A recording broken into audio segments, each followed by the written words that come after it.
할렐루야, 반갑습니다. 좋은 아침, 거룩한 주일 함께 예배드림의 기쁨이 됩니다. 오늘 날씨가 좀 덥지요? 네, 괜찮으세요? 덥지 않으세요? 네, 뒤에 계시는 분들 제 목소리 괜찮게 들리십니까? 잘 들리십니까? 네, 그래요. 자, 지난 시간에 저는 그리스도를 바라보며 종말의 때를 준비하라 라는 제목으로요 말씀을 전하면서 포스트 모던 사고에 대해서 말씀을 드렸어요. 기억나시는지 모르겠지만 이 포스트 모던 사고의 특징은 절대적인 것이 아니라 상대적인 것을 추구한다. 그리고 객관적인 것이 아니라 주관적인 것을 추구한다. 그리고 나아가서 모든 것을 해체한다. 분석한다. 라는 특징이 있었다 했습니다. 그래서 객관적 기준인 성경을 절대적 가치로 두지 않아요. 이 포스트 모던 사고에서는요. 그렇기 때문에 이 인본주의, 큰 틀에서는 인본주의 안에 있는 게 포스트 모던이다. 이렇게 이해를 하시면 됩니다.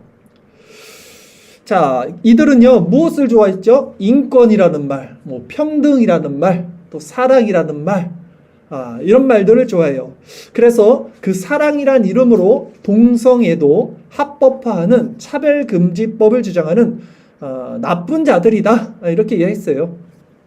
오늘은 이 포스트 모던 사고와 더불어 이 마지막 때, 이 마지막 우리가 살아가는 이때 사람들 안에 깊이 깔려있는 또 다른 하나의 사상에 대해서 말씀을 드리려고 합니다.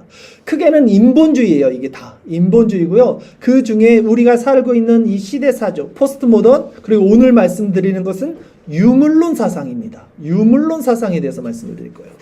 이 유물론 사상이 왜 우리가 알아야 하나 했을 때 이 유물론 사상이 무엇인지 오늘 먼저 정의를 내릴 거고요.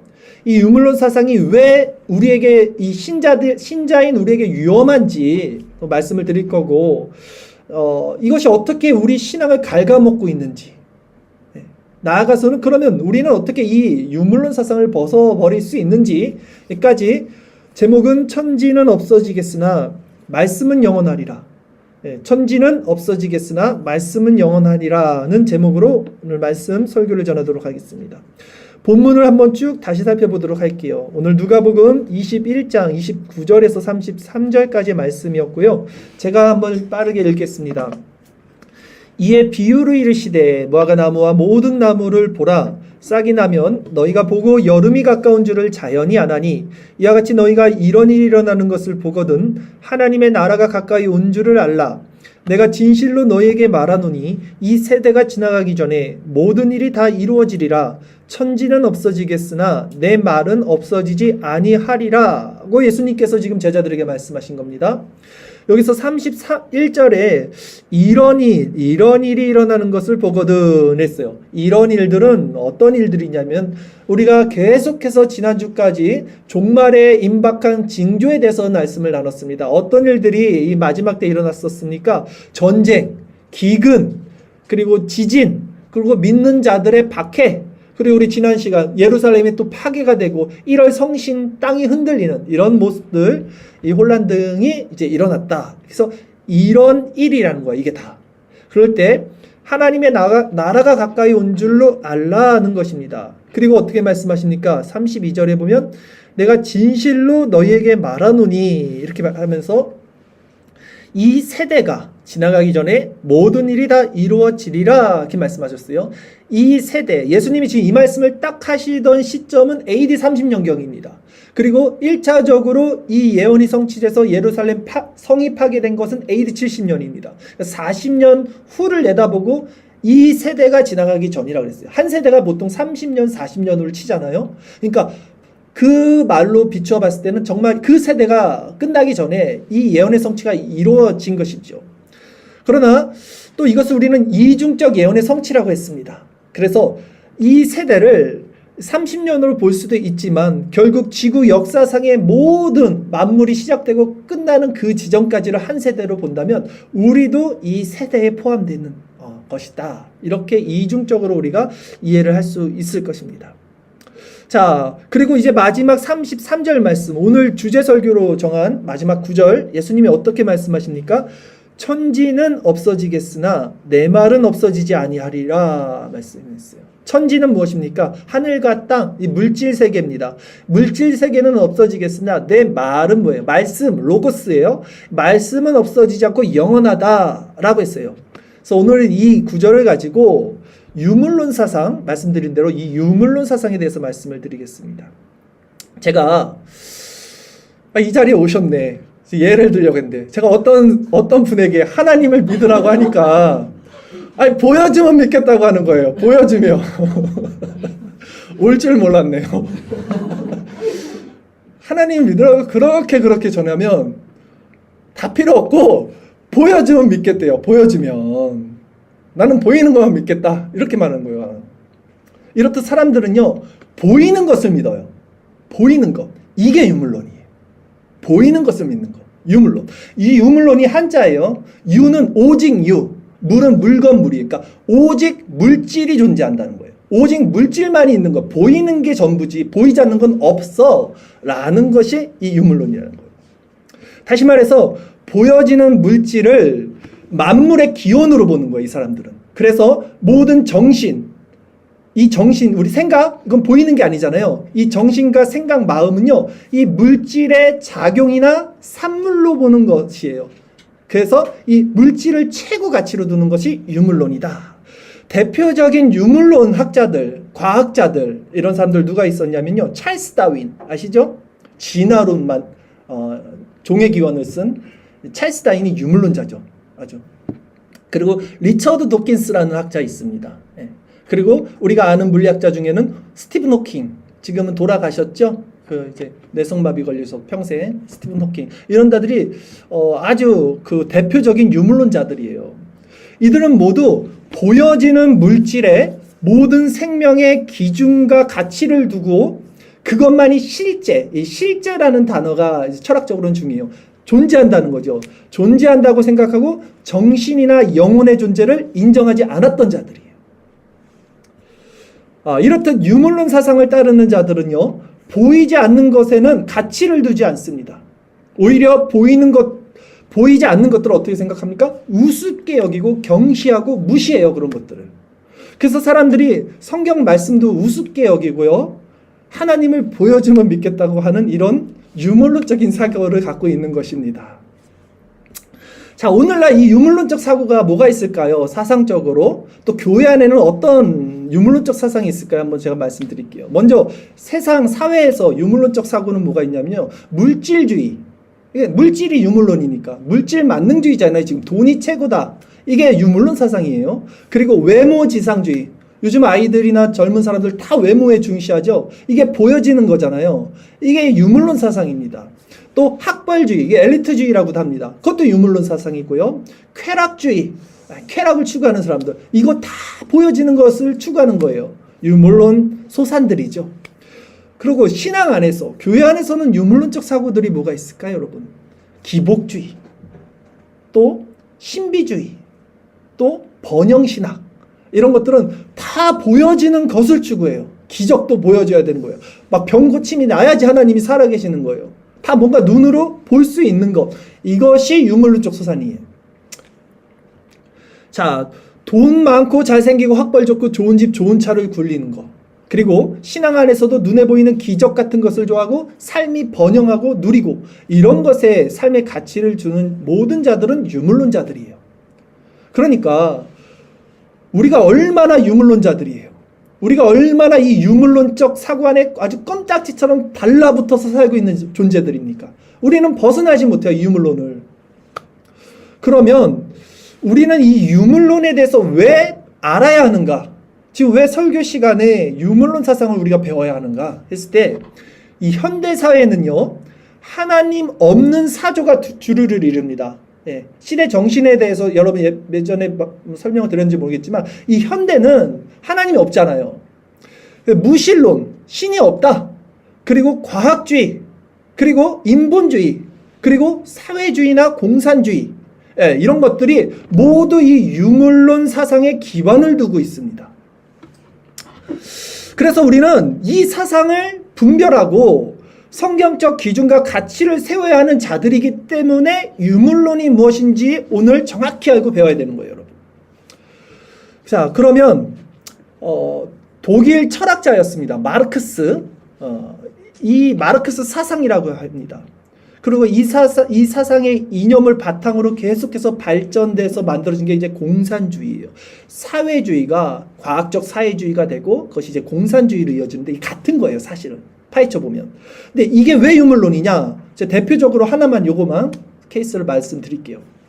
자, 마르크스라는 이제 독일 철학자예요. 그다음에 이제 마르크스 엥겔스라는 사람이 있었고요. 그것이 이제 소련, 구소련의 레닌 이런 사람들이 다 같은 사회주의자인데 그걸 가지고 공산주의 체계를 만든 사람들이거든요. 근데 이 마르크스주의, 이게 공산주의는요, 인류를 프롤레타리아, 그러니까 프롤레타리아라고 그러죠. 노동자라는 뜻인데요. 프롤레타리아 혁명을 통해서 유토피아적 사회주의로 나가야 한다는 인간 중심의 구원론을 가진 사람들이에요, 이 사람들이. 그래서 이 사람들이 그렇게 노동자, 인권, 평등 이런 걸 좋아하는 거예요. 주창하는 거예요. 자, 근데 한번 생각해 봅시다. 그러니까 이 사람들은 지금 프롤레타리아가 뭐냐면 노동자예요. 근데 대부분 사람들은 노동자란 말이에요. 이 지구상에. 그러면 노동자에 반대되는 개념은 뭐냐면 자본가예요. 돈을 갖고 있는 사람들, 기계를 돌릴 수 있는 사람들, 그러니까 부르주아라고 한단 말이에요. 그러니까 부르주아와 노동자 계급, 이 두 계급 중에 노동자의 가치를 두는 거예요. 누가? 공산주의, 사회주의자가. 이것이 유물론자예요. 근데 왜 유물론자들은 왜 그러면 노동자들에게 가치를 두냐? 이게 잘 매치가 안 되잖아요. 잘 들어보세요.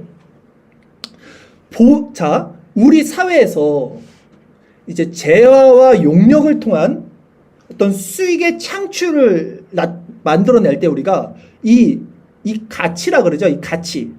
무에서 유. 어떤 가치를 만들어낼 때, 수익을 만들어낼 때 이게 어디서 나올까요, 여러분? 이 수익은 도대체 어디서 나올까요? 생각해 보세요. 그러니까 무형의 마음이 무형, 보이지 않는 무형의 마음이 먼저 존재하기 때문에 그것을 거기서 나오는 것인지 아니면 보이는 유형, 눈에 보이는 어떤 노동, 이런 유형의 무엇에서부터 나오는 것인지 가치가 무형의 마음이 먼저 존재하기 때문에 그것을 가지고 유형의 노동을 통해서 가치가 창출되는 거예요. 수익이 창출되는 거예요. 그런데 공산주의는요, 물질을 세상의 근원으로 본다 그랬잖아요. 유물론자들은. 그래서 가치의 창출을 어디서 보냐면 무에서 보지 않아요. 노동에서 본다고요. 실제적인 행함이 있는 것, 노동자들의 행위로 보는 거예요. 가치를. 그게 유물론이잖아요. 그래서 노동자들을 사회 계급에서 가장 중요한 위치에 놓는 거예요. 공산주의는. 그러나 실제 결국은 독재자가 다 독식하는 시스템이 된다는 거 우리가 역사적으로 증명이 됐죠. 그런데 이 가치가, 이 수익이 보이지 않는 무형, 이 마음에서 나오는 게 왜 어떻게 그렇게 되는지 제가 예를 하나 들어볼게요. 많은 사람들이 쓰는 것 중에 핸드폰, 스마트폰이 있습니다. 이 스마트폰은 물질로 이루어진 물체예요. 물체. 그러나 이 물체가 만들어지기 전에 먼저 무엇이 존재했을까요, 여러분? 어떤 사람의 아이디어가 존재했어요. 우리가 아는 그분. 아이디어. 아무도 생각하지 못했을 때 혁신이라는 이름으로 뭔가를 생각해냈단 말이에요. 네. 즉 보이지 않지만 그것을 만들어내려는 사람의 마음과 의지가 존재했기 때문에 그것이 스마트폰이라는 결과로 나타난 거예요. 그렇죠? 이렇듯 무엇이 만들어졌다는 것은 먼저 보이지 않는 결과 이면에, 아니 보이는 결과 이면에 보이지 않는 마음과 의지의 작용이 있었다는 거예요. 그렇다면 이 스마트폰으로 발생한 수익 가치는 누구에게 가장 큰 비중이 가야 하는 걸까요, 여러분? 그것을 매뉴얼대로 기계처럼 조립했던 노동자들입니까? 아니면 처음에 그것을 구상하고 모든 시스템을 구축한 자본가, 부르주아입니까? 자본가에게 가야죠. 그것을 처음에 발명했으니까. 아니, 저도 노동자예요. 저 부르주아 싫어요, 저도. 실제 우리는 다 노동자 계급이잖아요. 당연히 부르주아 싫죠, 우리 입장에서. 그런데 이것을 사상적으로 접근하면 안 돼요, 우리는. 이것을 성경의 원리로 접근해야 됩니다. 이 자본가가 하나님이에요. 보이지 않는 무에서 뭔가를 만들어내셨어요. 그리고 노동자, 프롤레티아는 누구예요? 인간의 위치가 되는 거예요. 우리는 이 관점을 갖고 있어야 되는 거예요. 그래서 사회주의, 공산주의가 기독교랑 안 맞는 거예요. 내용은 너무 좋죠. 평등, 사랑. 그러나 이 무에서 유를 창출할 때 이 사람들은 유만을 기준으로 둔다니까요. 유물론을. 이것만 봐도 이 유물론 사고가 얼마나 위험한, 인간을 기준으로 두고 있는 성경과는 완전 반대되는, 대치되는 위험한 사상인지 알 수 있다는 것입니다. 사실 여러분, 고대 철학자들도 모두 이 유물론 사상과 반대되는 관념론적 사상을 가지고 있었어요. 이 유물론과 반대되는 것이 관념론적 사상이라는 거예요. 이 유물론은 뭐였어요? 물질이 먼저다. 이게 유물론이잖아요. 관념론은 반대예요. 정신이 먼저다. 이게 관념론이에요. 플라톤, 여러분 알다시피 이데아 사상, 이거 물질을 완전한 정신적 본질에 투영된 그림자로 봤단 말이에요. 그리고 동양 철학도 마찬가지. 노자 사상, 제가 가끔 말씀드리는 이 무의자연, 이 노자가 말한 거예요. 이 무의자연은 뭐냐면 도를 아십니까? 이게 노자 사상인데, 이 모든 만물이 이 도에서 나오고 도로 돌아간다라고 말해요. 비슷하지 않아요? 말씀으로 돌아간다. 이 도는 길도예요, 길도. 근데 그것은 비물질, 무형의 존재라고 본단 말이에요. 노자가. 표현할 수 없어. 로고스와 같은 거야. 서양으로 따지면. 공자 아시죠? 공자는 말하는 게 인의 예지를 말하는 사람이에요. 그래서 예의를 중시하잖아요. 이 사람도 내면의 수양과 도덕 질서, 즉 정신을 중시하고 있어요. 모든 철학자들은. 하물며 진리인 성경은 어떻게 말씀합니까, 여러분? 하나님은 이 세상을 말씀으로 만드셨어요. 말씀 자체가 보이는 것이 아닙니다. 물질이 아니잖아요. 그러나 그 보이지 않는 말씀으로 말미암아 보여지는 물질 세상이 만들어졌어요. 이것이 창조 원리였잖아요. 빛이 있으라니까 빛이 있었고 그 빛이 하나님 보시기에 좋았더라. 즉 물질 이전에 하나님의 마음과 의지, 작용이 있었다는 거예요. 성경은 분명히 이렇듯 보이는 것은 나타난 것으로 말미암아 된 것이 아니다 라고 말씀합니다. 그래서 성경은 모든 세계, 이 물질 세계가 하나님의 보이지 않는 말씀으로 만들어졌다 라고 증언하죠. 히브리서 11장 3절 말씀이 있습니다. 우리 주일설교 말씀 구절 제가 읽겠습니다. 믿음으로 모든 세계가 하나님의 말씀으로 지어진 줄 우리가 아나니 보이는 것은 나타난 것으로 말미암아 된 것이 아니니라. 이게 그 말이에요. 보이는 것은 유물론 세계가 아니야. 보이지 않는 말씀이 있어서 무에서 유가 창조된 거다. 그러니까 이 유물론 사상이 우리 기독교 사상과 정면으로 반대되는 것이다. 그런데 문제는 무엇입니까? 문제. 우리는 다 이 유물론 사상에 덮여서 살고 있다는 거죠. 그러면서도 실제 그게 뭐가 잘못되어 있는지, 지금 내 신앙생활이 뭐가 잘못되어 있는지, 지금 내 삶이 뭐가 문제인지를 인식하지도 못하고 있어요. 왜냐? 이 신의 사조, 풍조 자체 큰 대야 안에 들어가 있기 때문에 대야가 흔들리니까 그 안에서 같이 춤추는 거예요, 우리가. 그러나 결국 이 보이는 물질 세계는요, 종말의 때 성경이 말합니다. 한순간 불에 타서 두루마리가 말리듯 사라질 것이고요. 없어질 것입니다. 그리고 영원한 것은 오직 오늘 본문에 나와 있는 내 말은 없어지지 아니하리라. 내 말은 없어지지 아니하리라. 하신 보이지 않는 말씀 때문에 우리가 믿는 것은 이 보이는 물질의 가치를 두는 유물론적 사상이 아닌 보이지 않지만 영원한 하나님의 말씀을 믿고 거기 가치를 두는 거예요. 이해가 가시죠? 자, 그렇다면 말씀을 믿는다는 것은 무엇을 믿는다는 건가? 다시 한번 세부적으로 말씀드릴게요. 보이지 않는 말씀을 믿는다는 것은요, 쉽게 얘기해서 언약을 믿는 거예요. 구약과 신약, 이 약속이잖아요. 언약. 그러면 약속, 언약은 무엇이냐 했을 때 인간의 죄로 말미암은 타락, 그리고 그 죄에서 구원하실 예수 그리스도를 보내주신 것, 그리고 그로 말미암아, 그를 믿음으로 말미암아 그의 의를 우리가 전가받는 것, 그래서 이제 살고 죽어도 살고 영원한 부활의 모습으로 살아가는 것을 믿는 것, 이게 말씀을 믿는 거죠. 그렇다면 보이지 않는 이 말씀을 믿는 것, 여기에 필요한 건 뭘까요? 그러니까 보이는 것을 믿는다는 거에서는 믿음이 필요 없어요. 보이는 걸 그냥 믿는 거니까. 근데 보이지 않는 말씀을 믿으려면 뭐가 필요하냐면 믿음이 필요하죠, 당연히. 보이지 않으니까. 보이지 않은 걸 믿으려니까 믿음이 필요해요. 이 믿음은요, 성령이 주시는 선물이에요. 우리 스스로 내가 믿어야지 결단해서 믿음을 가질 수 없는 거예요. 에베소서 2장 8절 말씀에 그 부분을 이렇게 말씀합니다. 주일설교 말씀 구절 제가 읽겠습니다.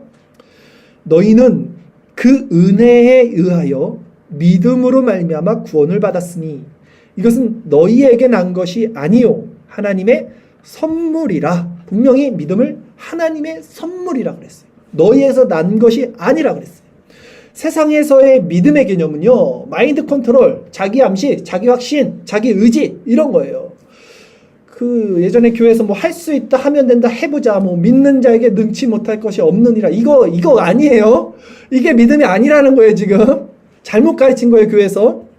그러나 택자는 성령을 통해서 이제 은혜로 말미암아 이 믿음을 거저 선물로 받으면 이제 알게 되는 게 있어요. 뭘 알게 됩니까? 마치 공기는 눈에 보이지 않지만 자신이 숨쉬고 있다는 걸 알아요. 공기 때문에.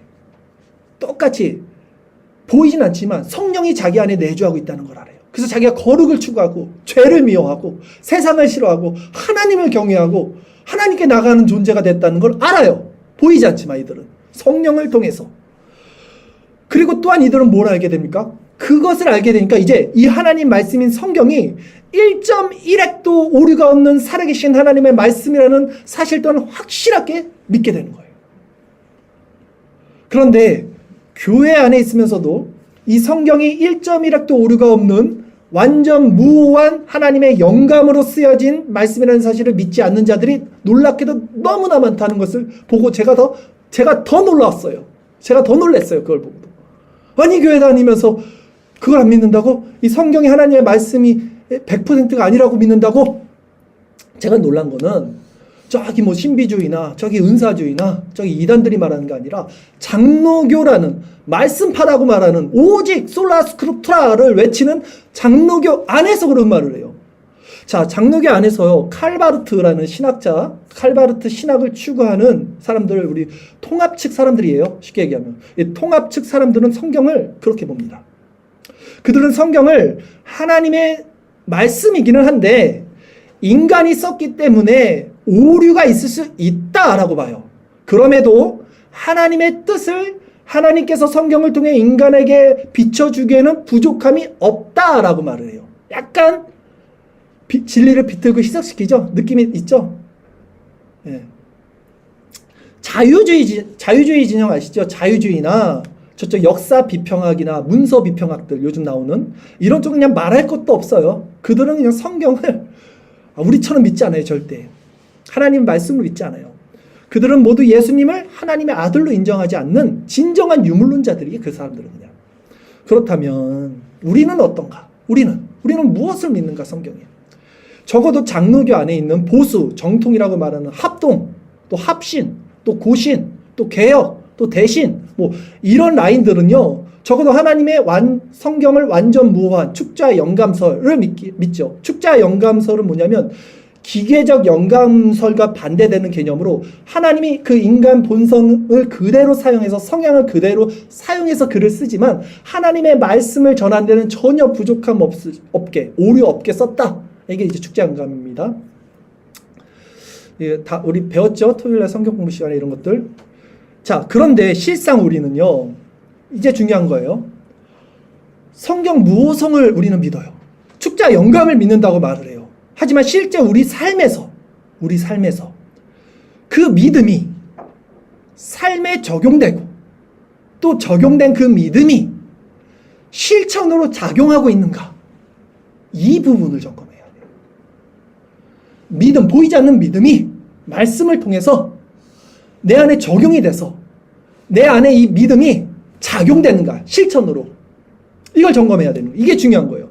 난 성경이 1.1핵 무한 하나님의 말씀인 거를 믿어. 이렇게 말하는 것이 중요한 게 아니라 이거는 그냥 지식이잖아요. 관념, 생각, 인간적 의지로서 가능하잖아요. 그 이상의 차원에서 나를 끌고 가는 무엇은 힘이 있어야 되는 거예요. 이 힘이 필요한 거예요, 우리에게는.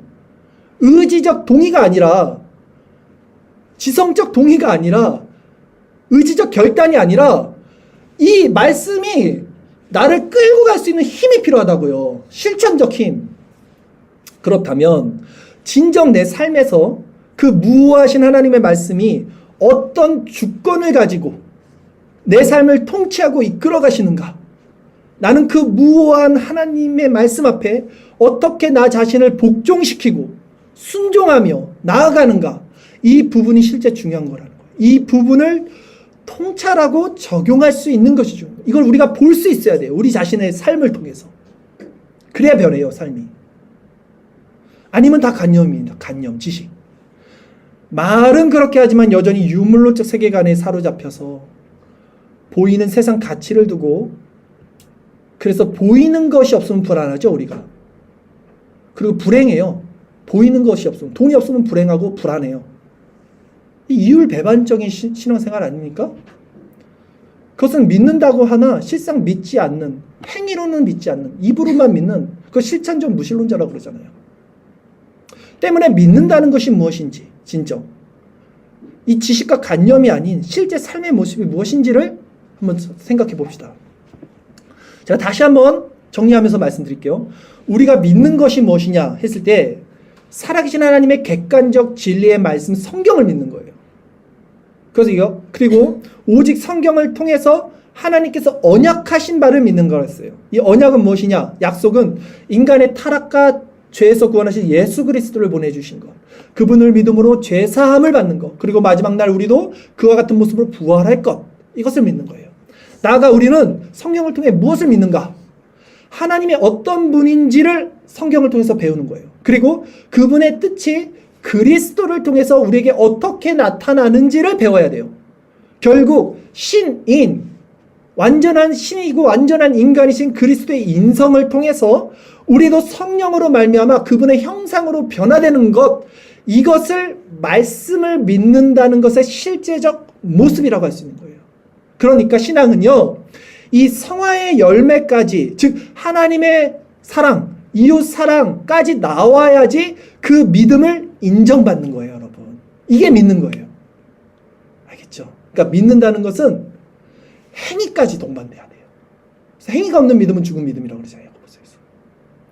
그런데 안타까운 부분이 성경을 많이 배운 사람들, 많이 공부한 사람들은요, 이제 성경을 내가 좀 안다라고 생각을 합니다. 네. 그런 거 있잖아요. 10개를 가진 사람들은 1개 가진 사람들 보면 아무 말도 안 해요. 그냥 사랑으로 덮어줘요. 2개 가진 사람이 1개 가진 사람 보면 왜 이걸 몰라 이러면서 나눠주잖아요. 말씀하시잖아요. 토요일날 성경 공부할 때. 자,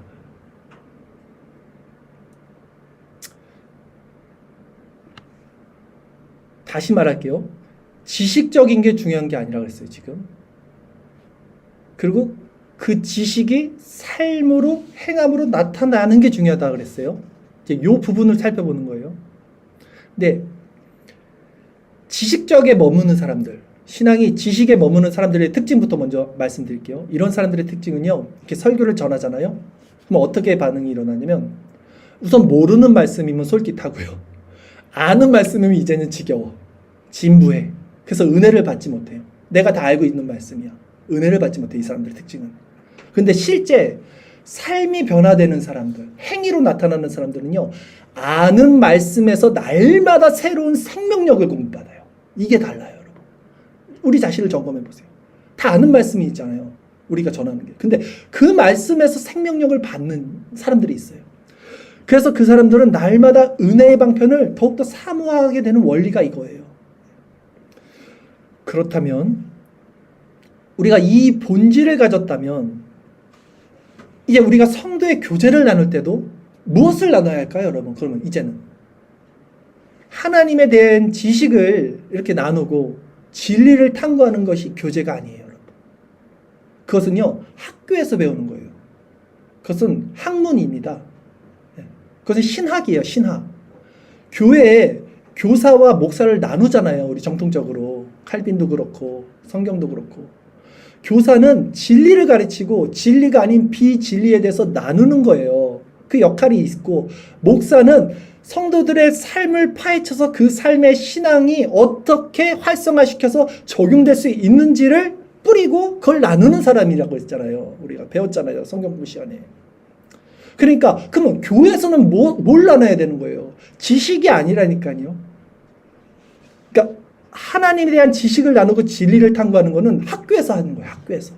진정한 교회에서 나누는 교제는요, 뭐냐면 섬기는 거예요. 섬기는 거. 지체를 섬기고 배려하고 그를 위해서 기도하고 사랑하고 그리고 그가 필요한 것들을 공급해 주는 거. 이게 교회에서 나누는 교제예요. 지식 자랑하지 말라고요. 교회 안에서. 그게 하나님 사랑, 이웃 사랑, 율법의 강령이잖아요. 이 낮은 마음으로 일어나지 않는 지식은 교만을 낳습니다. 반드시 교회를 해체해요. 레벨을 나눕니다. 오직 사랑만이 덕을 쌓는 거잖아요. 그래서 성경은 뭔가 알았다 하는 자는 아직 알바를 알지 못하는 거다라는 거예요. 브레이너드, 데이비드 브레이너드 그 수요일마다 나누는 책을 봐도 이분이 신학, 학교에서 공부 배우는 거를 되게 싫어합니다. 그러니까 한편으로는 되게 좋아해요. 하나님 말씀 배우는 거를. 너무 좋아요. 근데 싫어하는 이유는 하나님과 인격적인 교제 시간을 방해한다는 거예요. 이게 달라요. 묵상은 하나님과 인격적인 교제, 관계에 깊이 들어가는 거고, 이 공부는 하나님에 대한 지식을 배우는 거잖아요. 근데 이 브레이너드는 교제를 원하는 거예요. 교제. 하나님과 인격적인 교제. 이게 먼저 돼야 돼요. 이게 무예요. 이 무에서 이 유를 또 내보내는 거죠. 자, 우리 사랑하는 지체들 여러분들은 진짜 이 하나님 아는 지식을 우리가 가지고 이런 서로 섬김, 사랑, 낮아짐의 교제가 우리 안에 있었으면 좋겠어요. 자, 이 원리가 아니면 우리 사고는요, 다 힘의 원리라니까. 유물론. 교회 안에 이 유물론이 파고 들어가는 것, 그 꼴을 어떻게 봅니까? 우리가 또. 교회를 해체시켜요, 그것들은. 그렇다면, 우리 안에 여전히 존재하는 유물론적 사고가 무엇인지 제가 한번 살펴본다 그랬죠? 자, 성경에서 말하는 하나님은 어떤 분이십니까? 하나님의 명제는 선하다는 거예요. 그래서 빛이 있었다는 게 좋았다가 토부, 선하다는 뜻이잖아요. 네. 하나님이 하시는 모든 것은 선한 거예요. 하나님은 악이 전혀 없으셔요. 그러니까 명제는 하나님은 선하시다라는 거예요. 이 기준을 우리 마음에, 심령에 그냥 딱 새기고 있어야 돼요. 항상 믿는 자들은. 하나님은 선하시다. 이게 기준입니다. 반드시 갖고 있어야 돼요. 뭐 하나님을 원망하는 마음, 하나님 왜 그랬어요? 이거 정말 죄악입니다. 죄악. 하나님은 선하신 분이에요. 이게 명제입니다. 반드시 갖고 있어야 돼요. 그 생각에서 벗어난 건 여러분 스스로 회개하셔야 돼요. 정말. 그러면 그 명제를 가지고 만약 내 삶에 이제 어려움이 생겼어요. 고난이 생겼어요. 그 눈에 나타나는 그 유물론적 상황에 내가 빠졌어요. 이제. 근데 하나님은 선하셔요. 그러면 이제 내 마음은 어떻게 되겠냐는 거예요. 지금 내 앞에 풀리지 않는 문제가 분명히 있다니까요. 이 문제가. 이것 때문에 고통을 받아요. 지금 너무 궁핍해. 당장 돈이 없어서 어디 가지도 못해. 너무 힘들어. 근데 하나님은 선하시다. 그리고 선하신 하나님의 뜻을 믿고 잠잠히 인내하면서 그분을 바라보고 순종하면서 그분의 일하심을 기대하고 기도할 수 있는 것. 이것이 믿음이라는 거예요. 이거 할 수 있냐는 거예요, 여러분. 이게 믿음이라고요. 이걸 해야 된다고요, 우리는. 이 믿음. 그러나 죄인들의 특징은 뭐라 그랬어요? 우리 강사 목사님도 말씀하셨듯이. 가만히 있지 못한다니까요. 그냥 먼저 내가 움직이는 거예요. 돈 없으면 뭔가를 해야 돼, 내가. 사람 관계가 안 좋아지면 내가 또 가서 뭘 해야 돼. 다 내가 먼저 움직여야 돼. 잠잠히 기다리지 못해. 하나님의 주권을 인정하지 않아. 그러면 왜 이 사람들이 가만히 있지 못하는 이유가 뭘까요, 도대체? 그 사고가 여전히 유물론적 사고 안에 있기 때문에 보여지는 것이 없으면 불안해서 그러는 거예요. 불안해서 그러는 거예요. 그래서 움직이는 거예요, 사람들이. 그렇다면 그것이 믿음 있는 자의 삶입니까? 아니죠. 그건 믿음이 아니잖아요. 그것은 여전히 유물론적인 삶을 사는 거잖아요.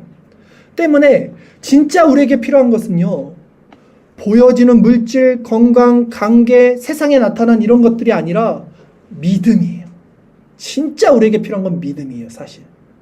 우리는 보여지는 모든 것을 보이지 않는 이 믿음의 렌즈를 통해서 볼 수 있어야 됩니다. 이게 성도예요. 그럴 때 중요한 것은 이 그리스도와 연합되지 않는 자들은요, 절대 이 렌즈를 가지고 세상을 보지 못합니다.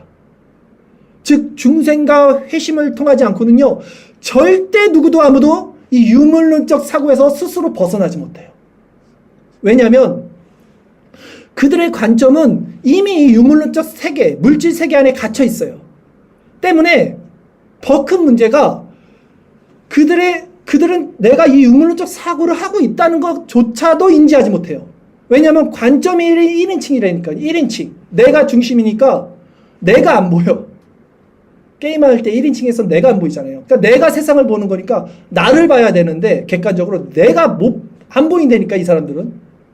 그냥 사는 거예요, 내가. 근데 그 자체가 유물론이에요. 그래서 헤매는 거예요, 맨날. 이런 사람들이. 때문에 우리가 이 유물론적 사고에서 빠져나오려면요, 한 가지 방법밖에 없어요. 끊임없이 은혜의 방편입니다. 말씀, 묵상, 기도, 교제 통해서 계속해서 죄를 점검하고 그리스도를 바라보는 것. 그렇게 되면 하나님께서 어느 순간 야곱을 라반의 집에서 불러내셨던 것처럼, 요셉을 감옥에서 불러내셨던 것처럼, 모세를 광야에서 불러내신 것처럼 하나님이 이 유물론적인 세상에서 우리를 이렇게 콜링하실 때가 있어요. 그러면 딱 깨달아져요. 딱 보여집니다. 그러면 이제는 완전히 이제 슈퍼 용사가 되는 거예요. 완전히 다른 차원과 다른 관점을 갖고 있는 사람이 돼요. 매트릭스처럼. 딴 사람들은 다 이 세상에 살고 있는데 깨어있는 사람이 되는 거예요. 성도는 이 관점이 있어야 돼요. 이 믿음의 렌즈. 이 믿음의 렌즈를 구해야 되는 거예요. 그때까지는 어떻게 해야 돼요? 잠잠히 하나님을 바라고, 인내하고, 말씀에 순종하고, 우리가 행할 바를 행하는 거예요. 우리가 행할 바 뭐예요? 은혜의 방편이니까요. 예배, 말씀, 기도, 찬미, 묵상, 교제. 이게 하나님의 주권을 인정하는 거예요. 여러분. 이게 어렵습니까? 할 수 있어요. 그러기에 이 유물론적 사상을 벗어나기 위해서 진정 변해야 되는 것은 바로 우리 관점이다. 중생과 회심을 통한 우리 관점이다. 내 사고의 관점이다. 즉 내가 신본주의적 관점을 갖고 있냐, 인본주의적 관점을 갖고 있냐. 다른 말로 내가 나 중심적 사고를 하고 있냐, 아니면 말씀이 기준이 되는 하나님 중심적 사고를 하고 있냐. 다른 말로 내가 유물론적 사고를 하고 있냐, 아니면 관념론적 사고를 하고 있냐. 먼저 그의 나라와 의를 구하라 그랬죠. 이것이 세상 일을 다 손 내놓고 하나님만 구하면 이 모든 거 하나님 다 채워주실 거야? 이 얘기하는 거 아니에요, 여러분. 내가 먼저 움직이지 말라는 거예요. 우선순위를 어디다 두냐는 거예요. 먼저 하나님의 나라의 우선순위를 두라는 거예요. 잠잠히 인내하고 순종하고 하나님의 뜻을 구하라는 거예요. 그 안에서 하나님이 주시는 때에 지혜가 있어요. 그 지혜를 받으면 가만히 있으래도 가만히 안 있어요. 이 사람이 하나님의 지혜를 받고 하나님의 힘을 받으면요, 알아서 움직입니다. 알아서 행함이 나와요. 알아서 열심히 살고 알아서 이 세상 가운데 부지런하고 성실하게 살아가는 힘이 나온다고요. 여러분이 오해하지 말아야 할 것이, 우리는 세상적인 일도 열심히 해야 돼요. 근데 그 열심히 하는 일이 어디서 나오냐는 거지요. 우리는 이 물질 세계에 살고 있다니까요. 우리는 이 물질 세계에 이게 물질인데요. 우리가 물질인데요. 우리가 어떻게 유물론을 벗어납니까? 그러나 정신이 물질을 앞서야 된다는 얘기를 하는 거예요. 내가 마음이 행동을 이끌어야 된다니까요.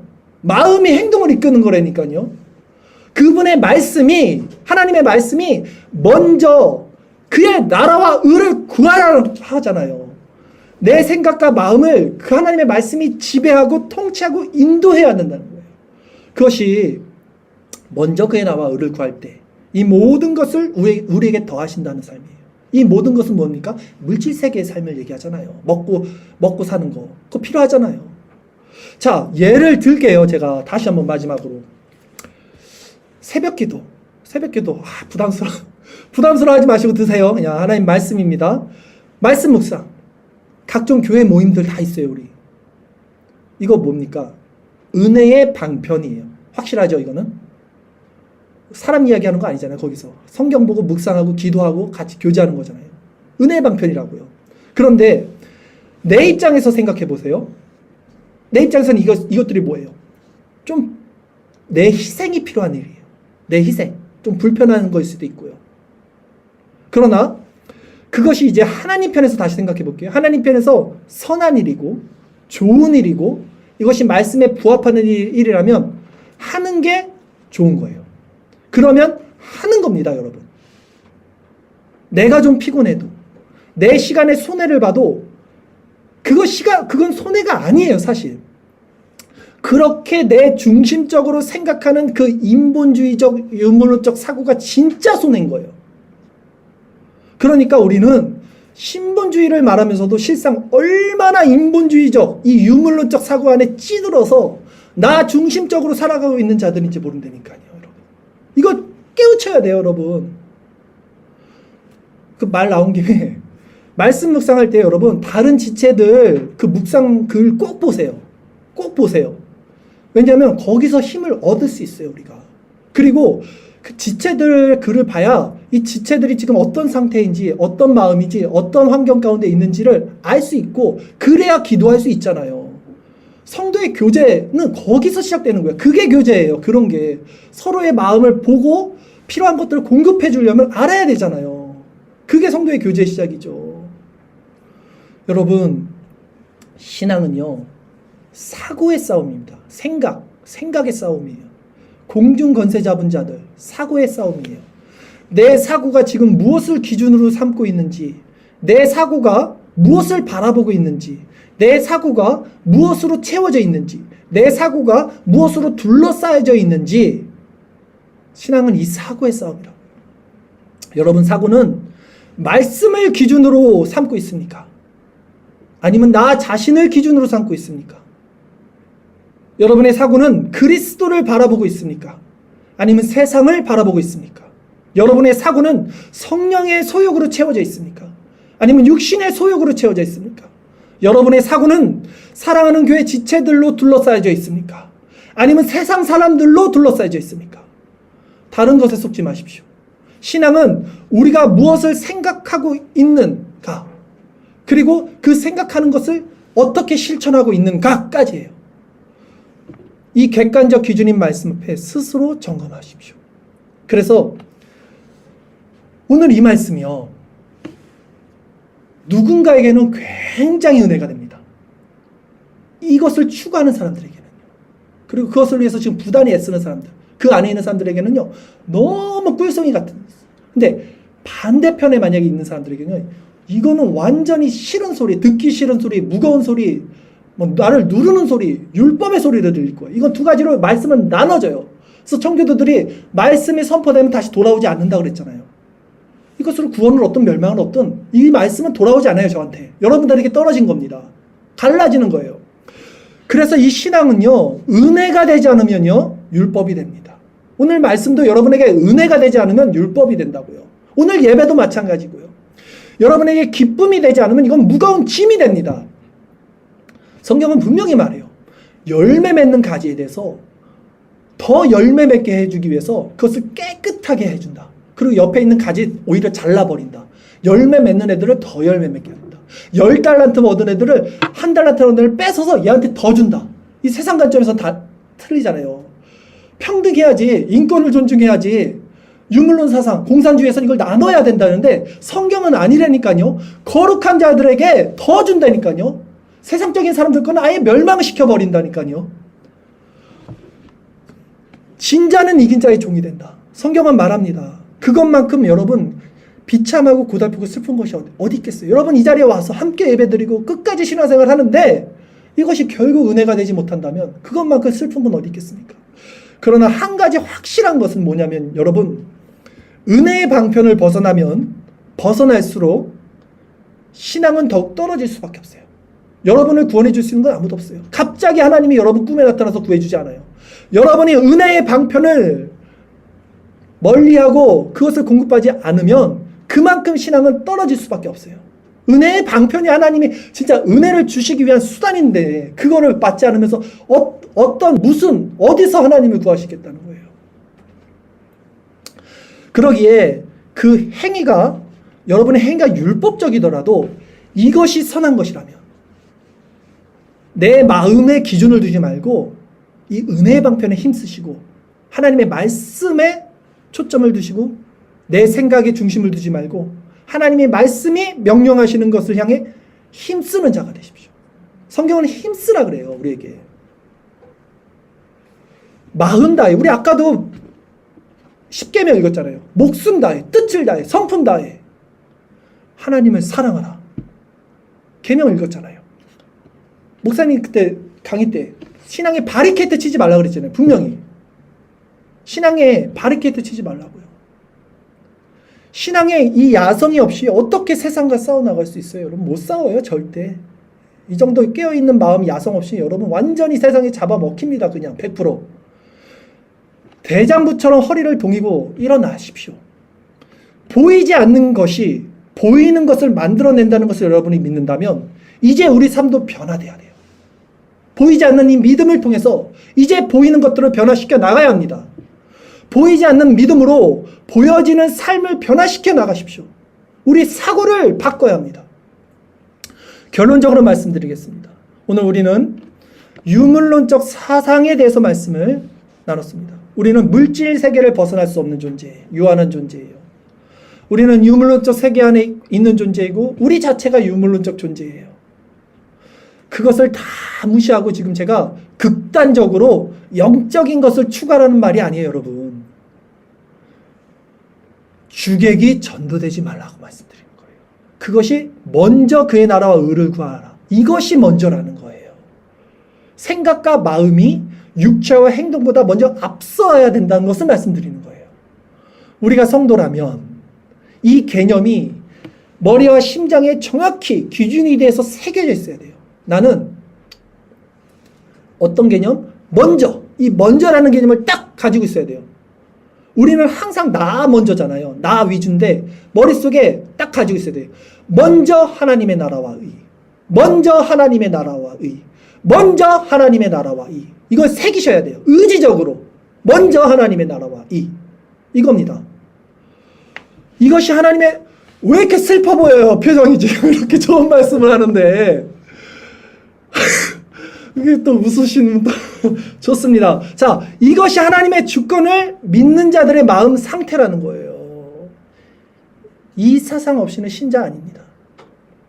이 영적 전쟁은요, 사상 전쟁이라는 것을 다시 한번 기억하시고요. 그러면 우리가 믿는 것이 보이는 것이면 여러분, 계속해서 보이는 것만 믿죠? 돈 믿고, 건강 믿고, 관계 믿고, 그러면 그 보이는 것이 사라질 때 여러분도 반드시 사라지게 될 것입니다. 아니, 그냥 사라지면 다행이죠. 그 유물론자였던 스티븐 호킹 그 박사가 했던 말이 인간 죽으면 그거 그냥 컴퓨터 부팅 전원 끄는 거랑 똑같아. 꺼지면 끝이야. 이렇게 말했거든요. 그러면 다행이죠. 그러나 성경은 분명히 말하죠. 그 후에 영원히 멸망 가운데 지옥에서 고통받는다. 상상할 수 없는 그 고통과 비극이 시작되는 겁니다.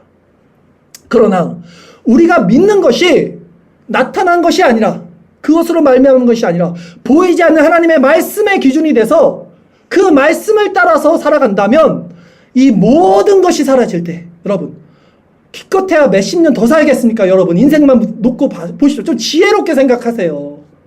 그 20, 30년 살겠다고 영원한 것을 포기하지 마십시오. 그 모든 유물론적인 것, 이 물질적인 것이 사라질 때 우리는 새하늘과 새 땅에서 신랑 대신 그리스도와 함께 새 몸과 새 영을 가지고 영원히 함께 살아갈 것입니다. 그렇다면 이제 여러분은 어떤 삶을 선택하겠습니까? 이제 여러분은 어떤 삶을 선택하시겠어요? 어떤 삶을 살아가겠습니까? 보이는 세상을 보이는 여러분의 눈으로 생각하며 여전히 살아가겠습니까? 아니면 하나님의 성령을 통해서 주신 그 믿음으로 말미암아 그 믿음의 렌즈를 가지고 보이지 않는 세상을 바라보며 보이는 세상을 변혁하며 혁신하며 대장부처럼 살아가겠습니까? 당연히 두 번째 삶이 멋지지 않겠습니까? 보이지 않는 세상을 바라볼 수 있는 자들만이 보이는 세상을 변화시킬 수 있습니다. 물질이 만들어지기 전에 먼저 마음의 의지가 존재했듯이 우리 믿음은 이 세상에 나타난 것들을 변화시킬 수 있는 힘이 있습니다. 그러므로 이제 정신을 차리십시오.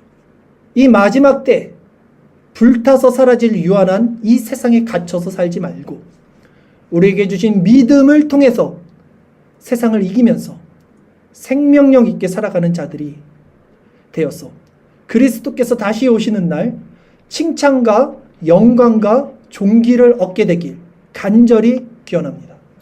우리 끝으로 베드로전서 1장 7절에서 9절까지 말씀 같이 읽겠습니다. 한 목소리로 같이 읽겠습니다.